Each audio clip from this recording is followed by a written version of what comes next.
اس وقت کے پی اسمبلی میں لڑنے کی کوئی وجہ نہیں مل رہی کیونکہ زیادہ تر جو اکثریت ہے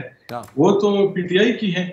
تو کو کسی سے لڑنے کی ضرورت نہیں کیونکہ باقی سب بہت کمزور ہیں، بہت چھوٹے ہیں اس کے مقابلے میں۔ اگر چھوٹے والے بھی لڑ رہے ہیں آپ کے ساتھ تو آپ کو اس کو تبکی دے کے بٹھا دینا چاہیے کہ نہیں ہم آپ کے ساتھ نہیں لڑیں گے، اب بیچارے کام ہیں ہم آپ کے ساتھ کیا لڑیں گے۔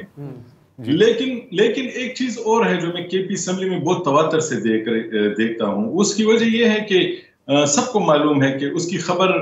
میڈیا میں بنے نہ بنے، وہ اپنی پارٹی کے لیے اسمبلی کے فلور پہ کلپ بنائے اور پارٹی کو بھیجے کہ دیکھیں میں نے تو اسمبلی میں یہ بات کر لی۔ ابھی میں تحریک انصاف کے بہت سارے لوگوں کو دیکھتا ہوں نا جو ایسی تقریریں کرتے ہیں، انہیں معلوم ہے کہ پاکستان کی میڈیا میں یہ کہیں بھی نہیں چلے گی، لیکن وہ اس کا کلپ بن جاتا ہے، وہ پارٹی کو چلا جاتا ہے، اس کی حاضری لگ جاتی ہے۔ یہی کام اپوزیشن میں بھی ہو رہا ہے، حاضریاں لگ رہی ہیں۔ سب سے جو خطرناک کام ہو رہا ہے وہ اس اسمبلی کے ایکسپینس کا، یہ عوام کے پیسے ہیں۔ عوام کے لیے اس وقت میں دعوے سے کہتا ہوں اس اسمبلی میں کچھ بھی نہیں ہو رہا، ان کے کسی بھی مسئلے پہ بات نہیں ہو رہی۔ پولیس پہ ہو رہی ہے، حملے پہ ہو رہی ہے، اسلام آباد آ رہے ہیں، لاہور جا رہے ہیں اور وہاں فلاں کے گھر آ کے گھس جائیں گے، دروازہ بھی نہیں کٹکھٹائیں گے۔ وہ فلمیں بن رہی ہیں،